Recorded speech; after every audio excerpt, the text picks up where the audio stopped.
Hey, we're moving further along into our Experiencing God series, and I have the fun privilege this morning of talking to you all about money.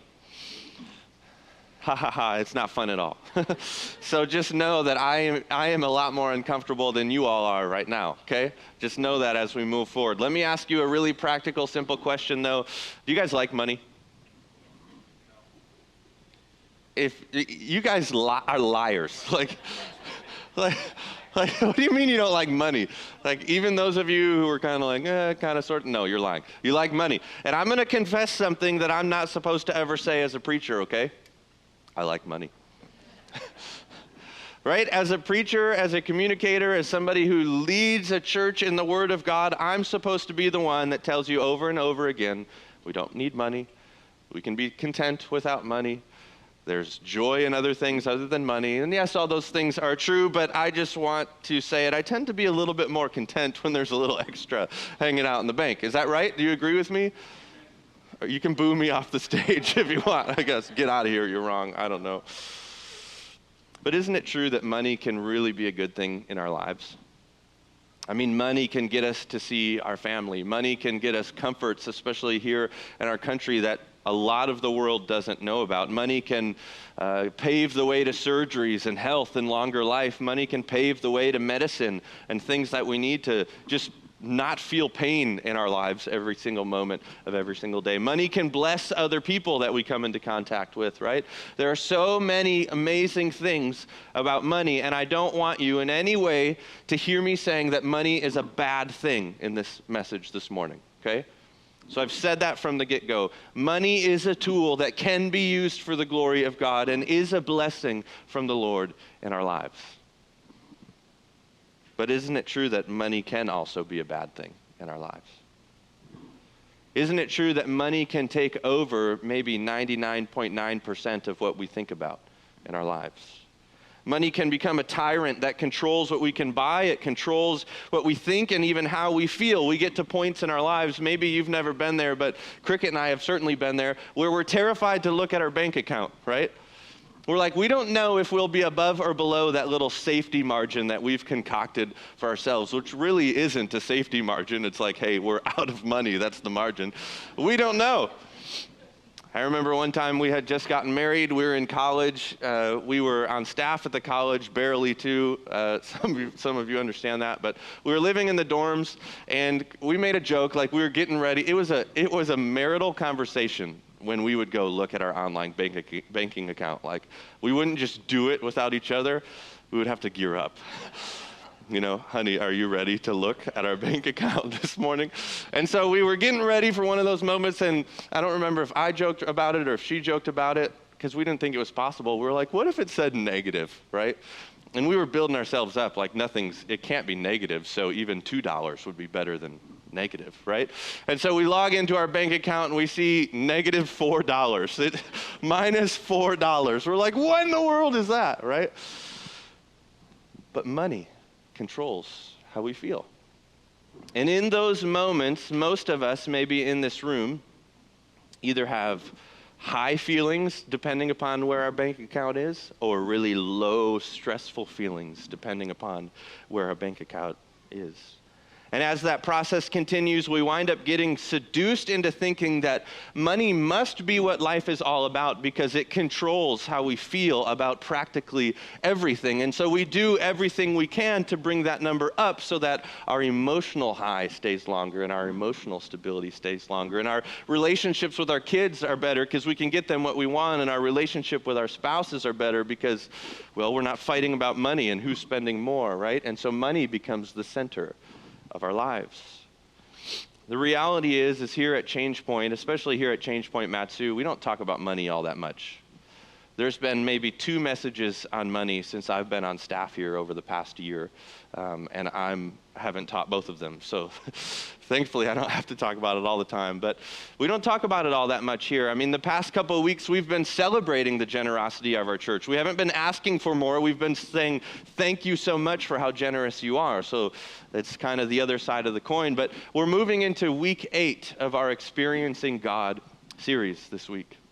Week 8, and we're into week 5 of the practicals, and this week is experiencing God in our finances. And the question we have in front of us today is, how can we experience God in our finances?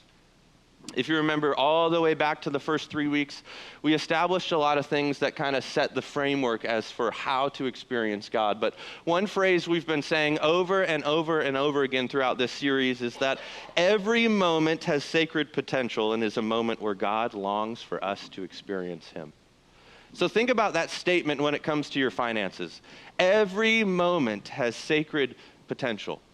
And every moment is a moment where God is longing for us as his children to experience him in a deep way. Last week, Pastor Dan beautifully reminded us that to experience God is to do 3 things. First, to embrace the invitation to join his work. To embrace the invitation to join his work. Remember all the way back to week 1 where we've talked about the garden, that God actually created a world for our benefit, not for his benefit, for our benefit, so that we could join him in something cool, which is cultivating the world on the path of human flourishing. We need to embrace the invitation to join his work. To experience God is to, secondly, recognize his voice as we join him. Our God is a God who speaks to us daily. No amens to that? Do you experience that? Our God is a God who speaks to us daily, day in and day out. He's communicating with us, leading us, guiding us, and to experience him is to recognize his voice. And then thirdly, to enjoy the reward of obeying his voice. Isn't obedience such a beautiful thing? Have you experienced the fruit, the glory, the beauty of life change as you obey him more and more and more? That's experiencing God. So to rephrase the question, how do we and how can we embrace the invitation? How do we and how can we recognize his voice? How do we and how can we enjoy the reward of obeying his voice when it comes to our finances? That's the question this morning. Well, let me first suggest that we first have to expose the lies. We have to expose the lies about finances and church. For some reason, we're fine and totally apt, meaning many of you in this room are fine and totally apt when it comes to finances. I am not a financial guru at all. I need all of your help when it comes to financial wisdom. I don't have that at all. But many of you in this room are brilliant when it comes to finances. It's purely part of your job, and you're gurus when it comes to those things. And most of us are so smart when we talk about finances everywhere, except the church. Except the church. It's easy for us to talk about money at work, right? It's easy for us to ask for that pay raise because we know how it's affecting our family. So we'll fight for that, and we'll get mad about not getting paid enough. We know those margins. We know what that looks like. It's easy for us to talk about money in that business deal, or when it comes to retirement savings or negotiating that car purchase or that house purchase. It's easy for us to know our limits, know what we're willing to pay, and know what things are worth. But for many of us, we get this weird connotation and stigma of hyper-spirituality when it comes to money, finances, and the church. So because of that, we become afraid of sharing our needs within the church. We can't say we have any financial needs because then people here would look at us as needy and think less of us, and we have to compete to make sure our image is right at church. We get this weird stigma. Leadership becomes timid of talking about the budget. We don't want to push anyone away, make anyone feel like we're asking for money too much, so we just don't talk about it, and then we wonder why our budget is not working. We develop certain qualifications that need to be met in order for us to be generous. Well, I can't be generous to this person because their life looks like this and I don't trust that they'll do the right thing with money. Or I can't give this car away to this person because, well, they don't take care of cars, and so that affects if I want to give it to them or not. And we develop these weird qualifications. As church leadership, we continue this hyper-spirituality in order to help our budget. We as church leaders attach a added level of importance to giving to the church so that our budget looks good, but it also keeps you from giving to people in the community. See what I'm saying there? And before we know it, we've become just like the Pharisees in Matthew chapter 12. Turn to Mark chapter 12, verse 14. Mark 12:14, the Pharisees come up to Jesus and they ask him this question. They came to him and said, "Teacher, we know that you are true." This is all sarcasm in here, just be aware of that. "We know that you are true and you do not care about anyone's opinion. If we are not swayed by appearances, but truly teach the way of God, then they ask him this: is it lawful to pay taxes to Caesar or not? Should we pay them or should we not? And thus the modern day extremes are born, right? Fighting against paying taxes because our mission of what God has called us to is bigger than anything the community, the city, the state, or the country could have called us to. Modern day extremes are born. So why do we get so weird when it comes to money in the church? Let me suggest that we've accepted and lived two major lies as a church for far too long. Number one, here's lie number one. In finances and church, it is our job to give back to God the portion that belongs to him. That's lie number one. How many of you have heard that statement before? I know I sure have, that it's our job to give back to God the portion that belongs to him. This lie is the very root of the Pharisees' question we just talked about moments ago. And this lie we really love as Americans because it gives us what? A portion. Think on that more. It gives us what? It's a C word. Control. It gives us control. We decide what the portion we give back to God is, and we decide what the portion we get to keep is so that we get to be content, we get to be comfortable, but we still get to tell people we're giving our portion back to God. We're being extremely generous. It's an attempt to control our giving and generosity in order to maintain our comfort and complacency. Perhaps this was at the core of the grave mistake of Ananias and Sapphira in Acts chapter 5. Turn there. Acts chapter 5, verses 1 through 5. Many of you know this story. It says this: but a man named Ananias with his wife Sapphira sold a piece of property. And with his wife's knowledge, he kept back for himself some of the proceeds and brought only a part of it and laid it at the apostles' feet. Verse 3, but Peter said, Ananias, why has Satan filled your heart to lie to the Spirit and to keep back for yourself part of the proceeds of the land? Look at the logic in this next verse, verse 4. While it remained unsold, wasn't it your property? And after it was sold, didn't you have all the proceeds at your disposal? Why is it that you have contrived this deed in your heart? You have not lied to man, but lied to God. You see, they sought control, keeping proceeds back to themselves while having the hyper-spirituality of telling everyone around them that they were giving the proceeds of the whole land to God.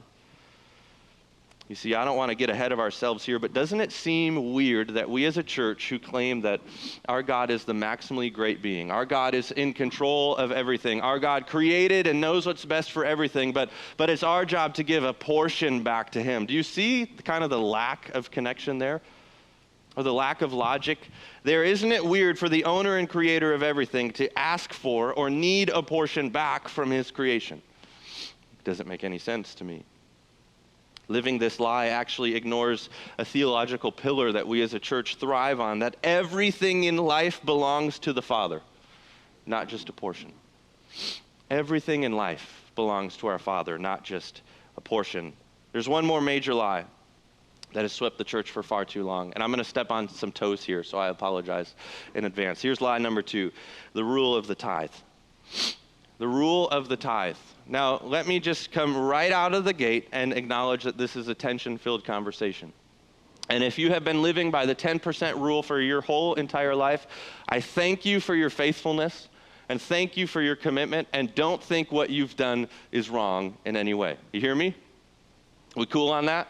All right, now let me share some more thoughts. This often is just a practical, in my opinion, just a practical extension of the first lie that we just read, that we're giving a portion back to God, but what we like to do is just add a specific practical number to that, a 10% rule, right?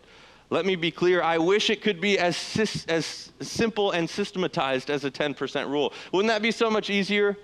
If we just knew we were supposed to give 10% to God and we could keep the rest for ourselves and we could live that way, that would be so much easier than the heart of what God has actually called us to.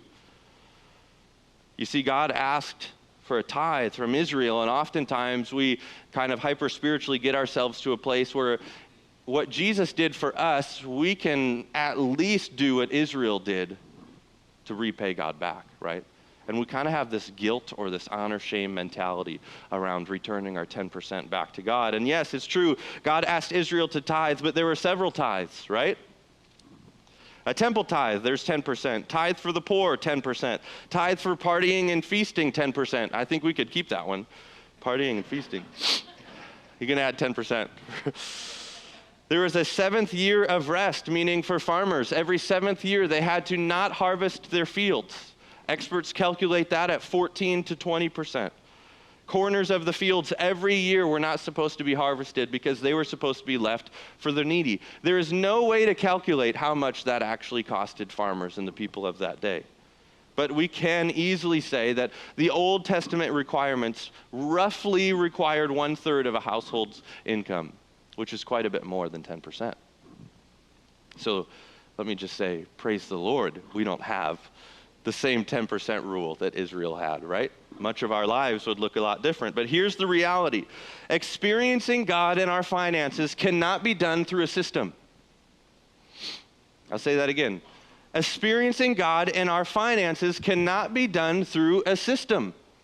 God is bigger than our systems, which is why we get in arguments about systematic theology, right? Can we squeeze what we know about God into the system that our minds as humanity understands and can control? No matter how hard we try to squeeze God into a system that makes us feel comfortable, it just won't work. He's too big. He's too great. He's too powerful. And unfortunately, the New Testament does not once teach the rule of the tithe. Not once. Think about what Jesus did on the Sermon of the Mount. Jesus comes forward and he moved murder to what? Hate. He moved murder to hate, or what's going on inside of our heart. He came forward and he moved adultery to what? Lust, or what's going on inside of our heart. And he challenged new commitments in marriage. You say you can divorce for this, that, and the other thing. I say that no, actually two are one and you cannot divorce, right? Jesus brought new challenges, and he now does the exact same thing when it comes to our finances. So after we expose the lies, we need to, secondly, engage the New Testament truth that everything belongs to the Lord and we're called to manage it. Everything belongs to the Lord and we're called to manage it. Here's the profound truth. In everything Jesus brought forward, the New Testament and the way of Jesus throw out the rules of law and replace them with responsibilities of love. Everything about Jesus, the New Testament and the way of Jesus, throw out the rules of law and replace them with responsibilities of love. It's heart matter, it's intent, it's what's going on inside of us. It's not a system that we can contrive and control to make sure that God is fitting into our life. What we've talked about over and over again in this series is God inviting us to partner with him on the mission to cultivate and reclaim this beautiful world for the path of human flourishing. And 8 weeks ago, it started with the garden design that, as we already said this morning, that God created a world for our benefit, and then beautifully, he created all these animals and said, Adam, I want you to have a job. You name all these animals. Thankfully, he didn't ask me to do that, right? We'd have some weird animals running around. And now that very same mission has continued on today into our finances, and we have the profound opportunity to join God in the work he's doing in our community, in our valley, in our city, in our state, in our borough, through finances and engaging in his truth. What if, just a big what if here, what if our finances are another opportunity for us to walk with God in that garden and bring the world around us to a place of human flourishing?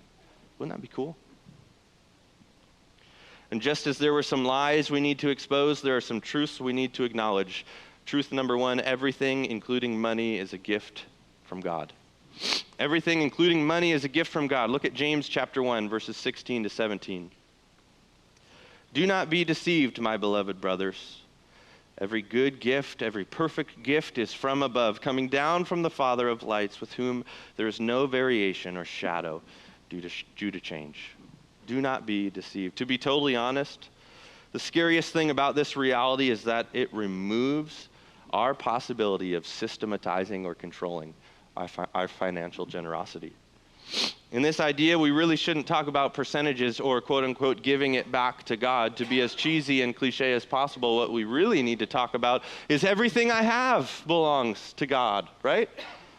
Our house, our time, our vehicles, our toys, our family, our finances, our kids, everything we have belongs to the Lord. And it is our job, post-garden, because of the garden, to manage it, to share it, to use it for the kingdom building, for the glory of our Father. Our houses, our time, our vehicles, our toys, our family, our finances, all are his portion, and all are opportunities for us to join him in his work. This idea goes a little further in 2 Corinthians. 2 Corinthians chapter 9, verse 9.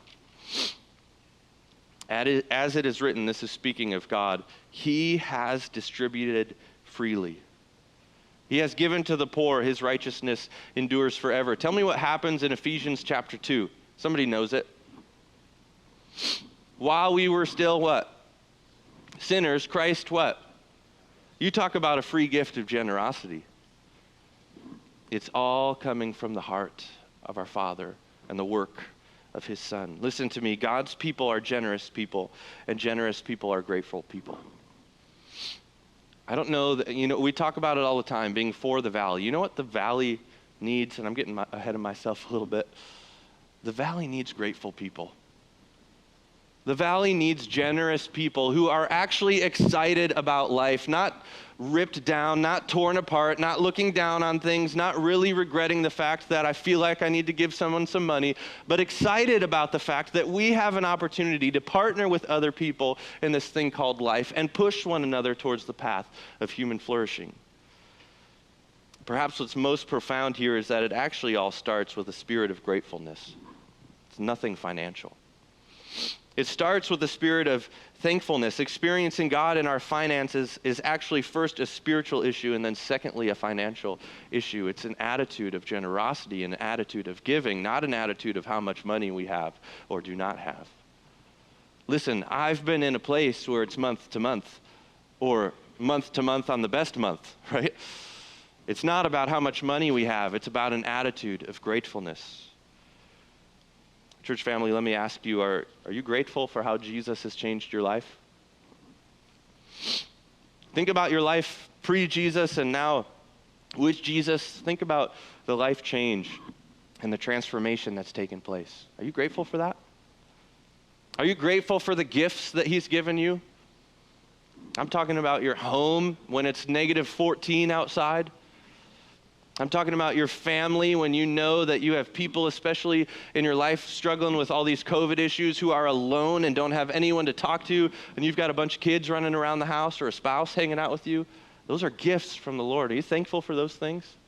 Then share them. Then share them. Since everything we have is a blessing from our God, our job as managers is to distribute and invest said blessings in radical acts of forness, right? Our job isn't to keep our hands in control on top of what we have. Our job is to distribute and invest the beautiful blessings that the Lord has given us. So financial truth number one, everything including money belongs to God. Truth number two, he entrusts every gift to us as stewards of his resources. He entrusts every gift to us as stewards of his resources. Look at Matthew 25. Matthew 25, verses 14 to 30. This is a little long, but bear with me. This is a story that Jesus presents, and he says this. For it will be like a man going on a journey who called his servants and entrusted them to his property. To one he gave 5 talents, which is just a form of money back in Jesus' day. To one he gave 5 talents. To another he gave 2. To another 1. To each according to his ability. Then he went away. He who had received the 5 talents went at once and traded them, and he made 5 talents more. So also he who had 2 made 2 more. But he who had received the 1 went and dug in the ground and hid his master's money. Now after a long time the master of those servants came and settled his accounts with them. And he who had received the 5 talents came forward, bringing 5 more, saying, Master, you have delivered to me 5. Here, I've made you 5 more. And his master said to him, Well done, good and faithful servant. You have been faithful over a little, and now I will set you over much. Enter into the joy of your master. And he who had made the 2 talents came forward, saying, Master, you delivered me 2. Here I've made you 2 more. And his master said to him, Well done, good and faithful servant. You have been faithful over a little, and I will set you over much. Enter into the joy of your master. Verse 24, he also who had received the 1 talent came forward saying, Master, I knew you to be a hard man, reaping where you did not sow and gathering where you scattered no seed. So I was afraid and I went and hid your talent in the ground. Here, you have what is yours, the 1 talent. But his master answered him, you wicked and slothful servant. You knew that I reap where I have not sown and gather where I scattered no seed. Then you ought to have invested my money with the bankers. And at my coming I should have received what was my own with interest. So take the talent from him and give it to him who has the 10 talents. For to everyone who has will more be given, and he will have an abundance. But from the one who has not, even what he has will be taken away. And cast the worthless servant into the outer darkness, into the place where there will be weeping and gnashing of teeth. That's kind of a heavy story, isn't it? It's a big, long, heavy story where we can often see this servant with 1 talent trying to be safe, trying to be helpful, trying to be... Thank you. Is it that bad? Am I just grossing everyone out up here? Someone please get him a tissue. I still don't use the tissue. More than anything else, this is a story on good stewardship, right? This is a story on good stewardship, aka God cares about what we do with the gifts he has given us. God has given me 2 and 1 more on the way, beautiful, beautiful children. Man, you better believe God cares about what Cricket and I do with those gifts. God has given us a wonderful home. I think I've shared that story with you guys. And yeah, I know I've been in a remodel project for far too long, so maybe I'll get condemned a little bit for that. But he cares if we host people. He cares if we share our house with people or if we just stay in there retreated and don't ever do anything with it. God cares deeply about what we do with the resources he's given us. God, as anyone with common sense, doesn't want his resources and investments squandered. He wants his resources exponentially grown for the benefit of those around us. It's not for building necessarily his pride. It is for building his name, but it's for bringing people into his goodness and bringing people into his glory so that other people can experience the thing that we love so much, the person that we love so much. What's really interesting is that passage doesn't say that the 2 praised servants were reckless, fearless, crazy, bold, or stupid. It does say that they took great care and intentionality with what they'd been given.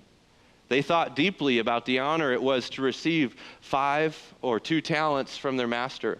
And they invested them wisely. They went to the bankers, the people who understood money, and they went and invested them wisely so that they could honor their master, not so that they could get more for themselves, but so that they could bless and honor the one who entrusted and had faith in them.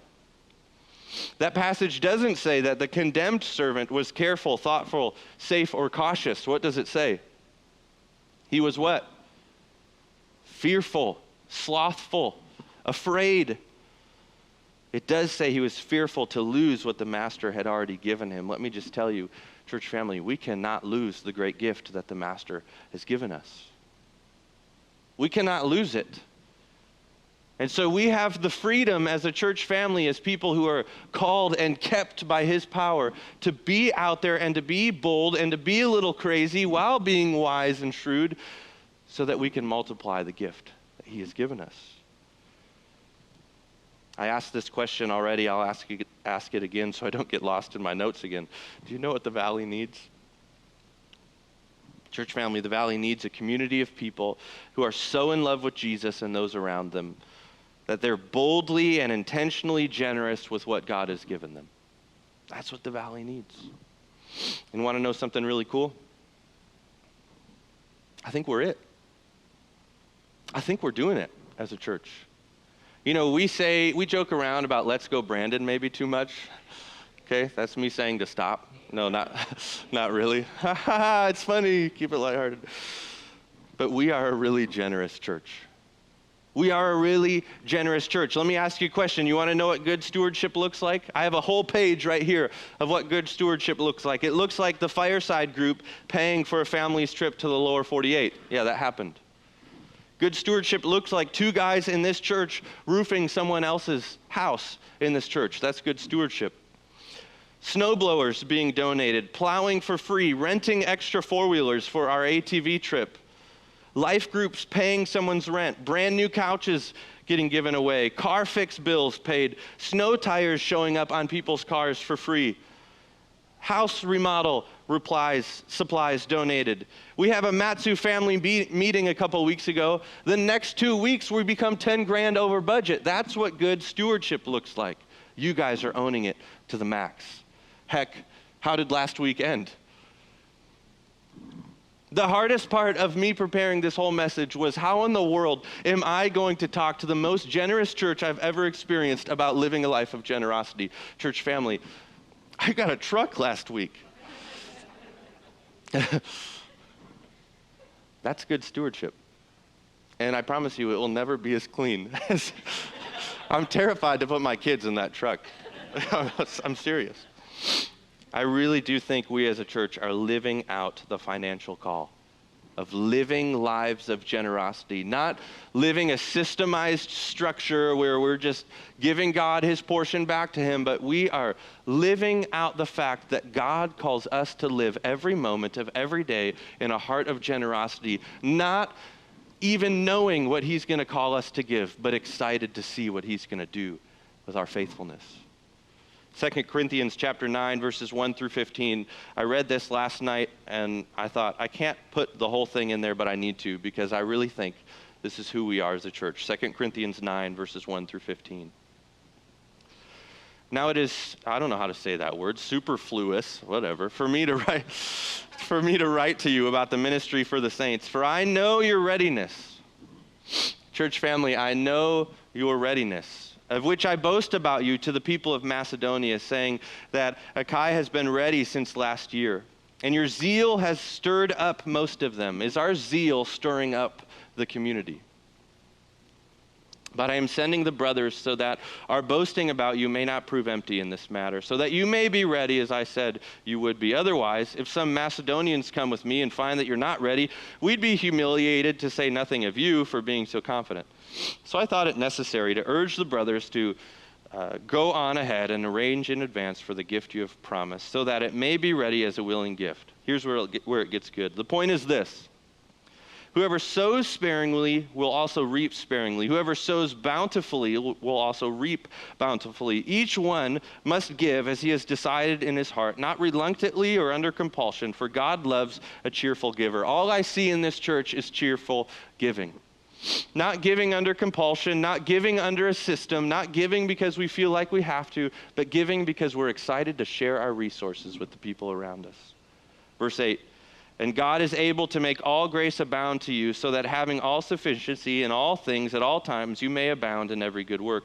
Church family, I think we're abounding in every good work. As it is written, he has distributed freely.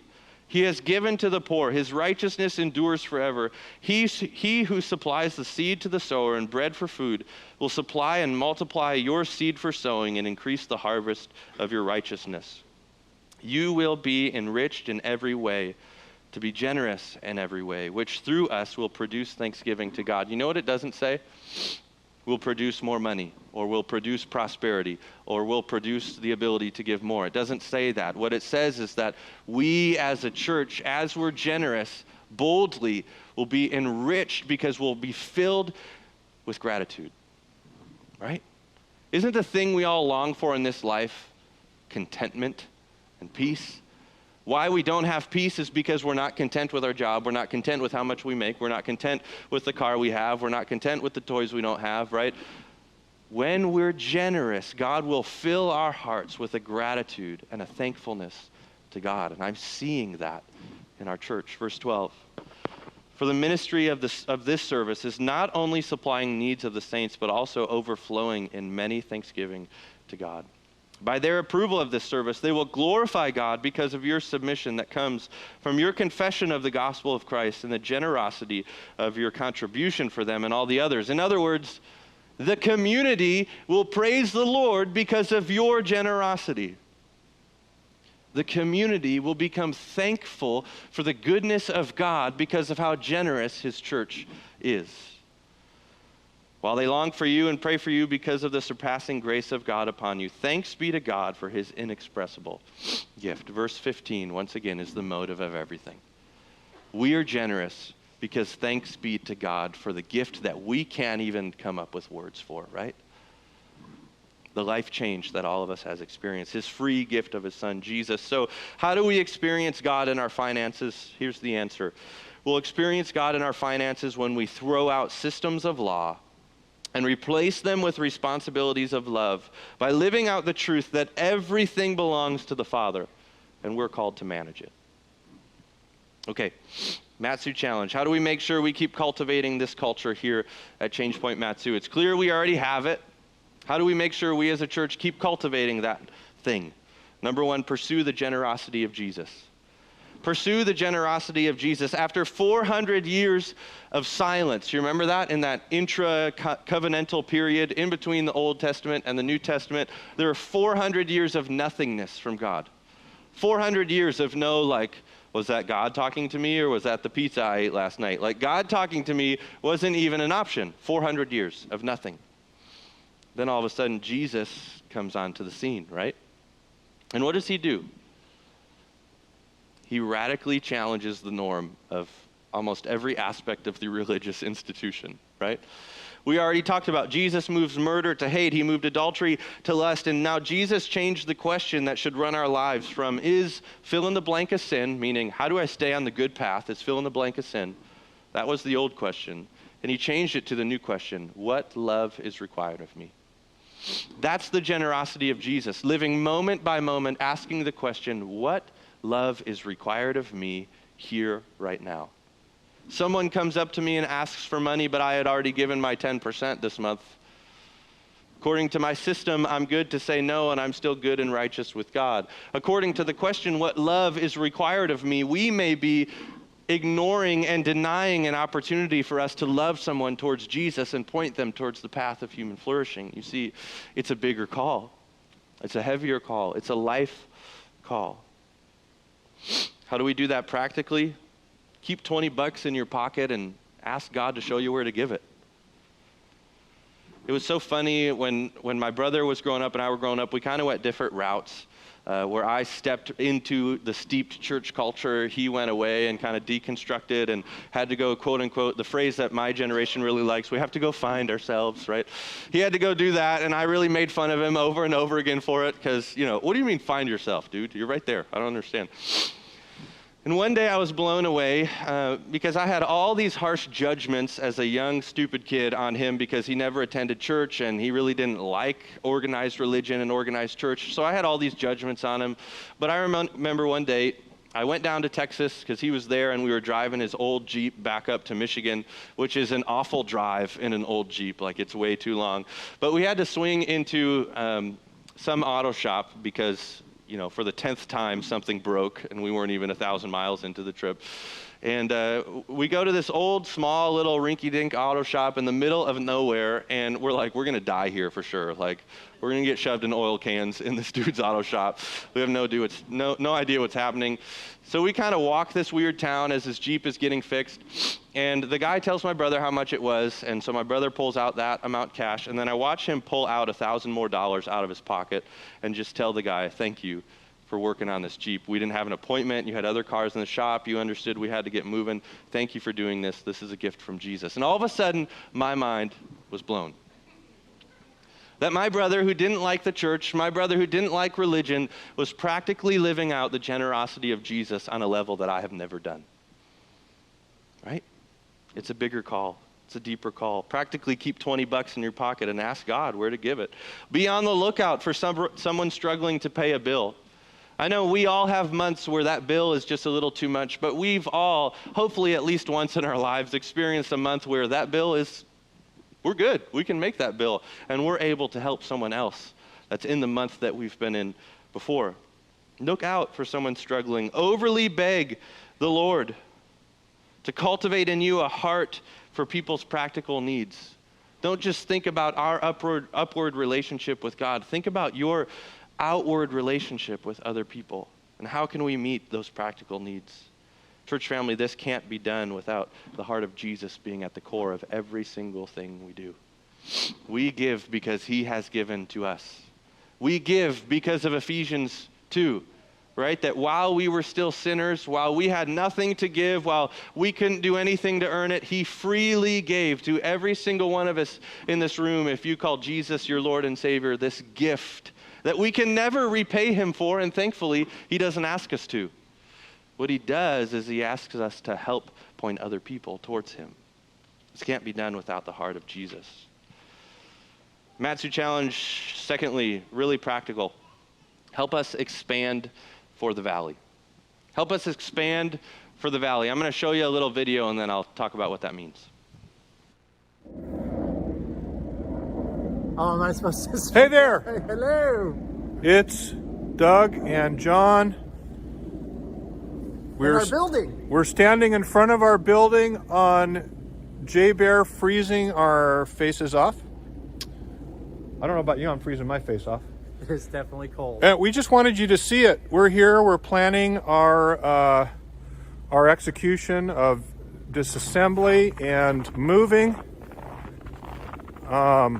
It's a beautiful building. I wish we could show you inside more, but it's dark and there's no power. So I'll just tell you that it's awesome. Isn't it, John? Is it awesome? It is awesome. It's awesome. So more to come. Great things coming to our Matsu campus and our beloved children. All right, we're out. Adios.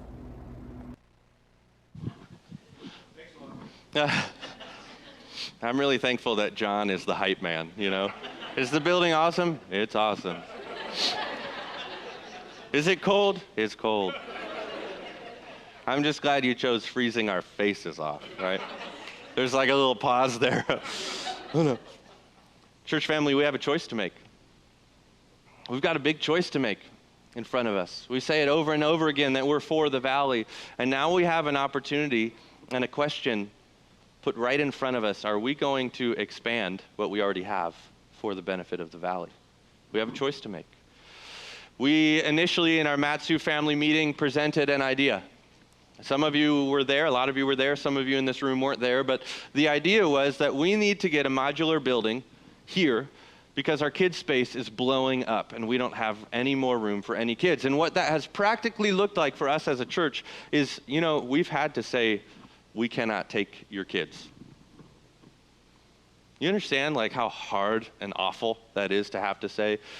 Thankfully, Emily is brilliant, our children's director, and she's got core families in our church. Thank you, those of you who do this, who are willing to take your kids so that we don't have to say no to new families coming in.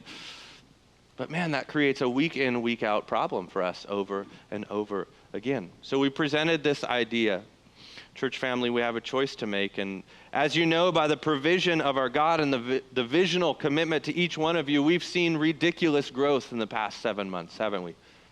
I mean, it's insane. None of us expected it, and really none of us know what to do with it. But that is arguably the best place to be in ministry because it forces us to rely on Jesus, right? We've seen growth that led us from 65 people to 265 people last weekend. Think about that in 7 months. Growth that has pushed us to launching our own student ministry. Jeff, thank you. Sasha, Amy, whoever else in this room is involved in that, thank you. We've seen growth that has us needing more life groups every single month. Growth that has us feeling the constraints of our building and staffing shortage. Church family, due to this growth, we're presented with a choice. Do we want to be for a select group in the valley? Do we want to be for the give or take 200 people that are part of this church now? Or do we want to expand and try to be for the entirety of the valley? We as a staff and elder team, we fully believe that God has placed our church family in this valley to bring an emphasis of the way of Jesus to the valley that it hasn't yet seen. Our staff and our elder team, church family, we love Jesus deeply. And we acknowledge every single week in all of our meetings that Jesus is the only path towards ultimate human flourishing, right? And we believe that hell has its hand on way too many things in this valley, and we want to reclaim for the kingdom the things that hell has stolen in this community because we love it so deeply and we love our people in this community so deeply. But That's not an easy thing to do. This decision requires that we expand for the valley. That we don't just all of a sudden be complacent and content with where we are, but yeah, man, more people is a faith builder for us, but we need to step out and kind of have a faith builder financially and building-wise and land-wise, and what in the world do we do with all this growth we're having? We believe the one building you just saw is phase one. The one building you just saw is phase one of that expanding for the valley. Put that slide up there, would you? This is what this practically looks like. This is the first time many of you are hearing of this, okay? So there'll be more as we go on. We're looking at a one-year campaign goal of $100,000. Now, included in that, what we're boldly, what we're boldly asking you is that you'd consider bringing your cash on December 12th so that we can hit a goal of $33,000 cash in our box that day. You understand that? So that we can get that building that you just saw on the screen down here as quickly as possible. Thankfully, we have some brilliant guys in this church who run awesome companies that are full of staffing, full of people who are willing to take time off of work and use their expertise to go start tearing this building down and get it here. That is mobilizing as soon as the end of this month. I mean, it's happening quick. But we as a church are deciding we're going to start this process so that we can expand for the kids of this valley, for the people of this valley, even before we necessarily have the funding for this move. And so we are trusting that the Lord is going to be extremely generous through all of you in this whole process. What this campaign of $100,000, what the breakdown looks like, is we roughly need $35,000 to get the building here. That's what we need, to move it from J-Bear, to tear it down in the middle of winter. It'll probably actually cost more than that, and get it here and get it set up and attached to our kids' building or put right next to it. We have a remaining down payment that we used for this building. We owe $54,000 to the general fund of ChangePoint. We don't owe it necessarily to one specific sector of ChangePoint. The beautiful thing of one church in many communities is that there's one big general pool that when campuses are struggling or when campuses are growing and we don't have, thousands of dollars in our own secret bank account, we can pull from this general bank account. And that's what we did for the down payment of this building. But what we acknowledge as leadership here at this campus is we want to honor the fact that other campuses in the ChangePoint community need this general fund too. And so we want to be diligent and want to be sure to refund or to pay back what we had pulled from that general fund so that our other campuses, say Marshall or Kotzebue or Takanu, even Raspberry, or when we launch Fairbanks and Soldotna or whatever it may be, that there is that same amount of money sitting there waiting for these other campuses that are going to need it. Does that make sense? So in that down payment, we still owe $54,000, and then the final, we just rounded it up to $100,000 so that we could have some building improvement. We could lay a new floor, we could paint the walls, we could get some desks for offices, whatever it may be. There's $11,000 attached to that. So what we're asking is that over the next year, on top of the giving that you guys already give so generously to our church, like we said last week, we're $15,000 over budget in giving so far this year. That's fantastic. And I hate to say, please give more, because we're so thankful for your generosity. But what we're asking is to see $100,000 more over the next year so that we can achieve and do what we believe the Lord is calling us to. So next week, we're going to move into something called Pledge Sunday. Next week, we're going to have some papers, some forms here sitting on every seat for you guys as you step in. My challenge to you is to take this next week and to just seek the Lord. To take this next week, maybe do some fasting, maybe bring another family into the mix and say, what in the world is God calling us to do financially through our generosity to help this church family expand for the valley? And let me emphasize, it's not about us as ChangePoint Matsu growing. It's not about us as ChangePoint Matsu building our name. It's about us reclaiming the things that hell has stolen in our valley. And the Lord is bringing the harvest to our church. And so we don't want to close the doors on that harvest. We want to get after it, don't we?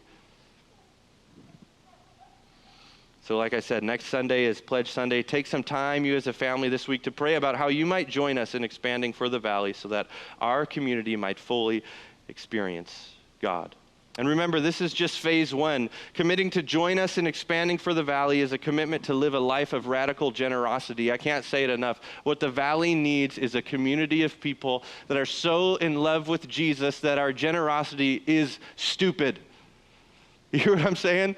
That our generosity is ridiculous.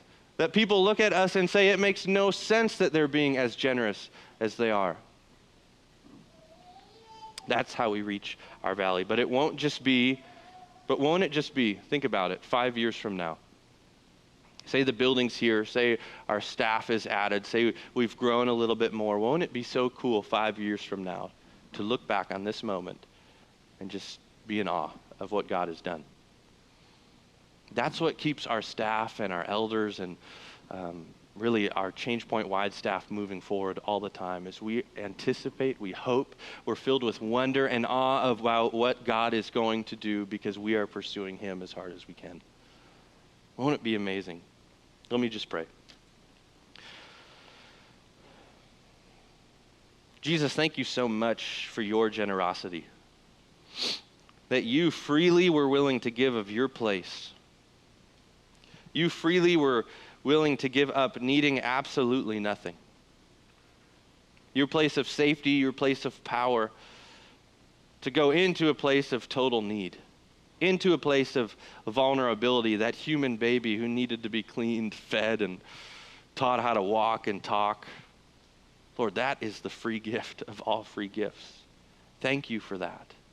Lord, thank you for not requiring us to conjure up some sort of system so that we can repay you for the thing you've given us. Lord, what a burden that would be on all of our shoulders. And you've told us over and over again that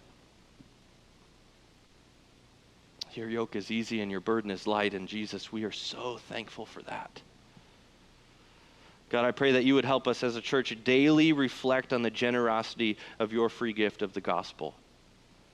That we would never grow tired of hearing that gospel story. Lord, that if we're tired or annoyed or not excited about the gospel story, that you'd save us again.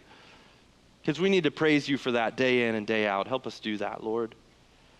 And God, as we're generous as a church, as we feel you leading us in ways of generosity that don't maybe make sense fiscally, help us experience you in a new way. God, help us see people coming to know you. Help us see marriages healed. Help us see families reunited. Help us see businesses succeed. Help us see workplace relationships flourish. God, help us see people experience you and lives changed. Jesus, that is our heart and that is our goal. Lord, we love you so much. And once again, we thank you for your beautiful gift. In your name, amen.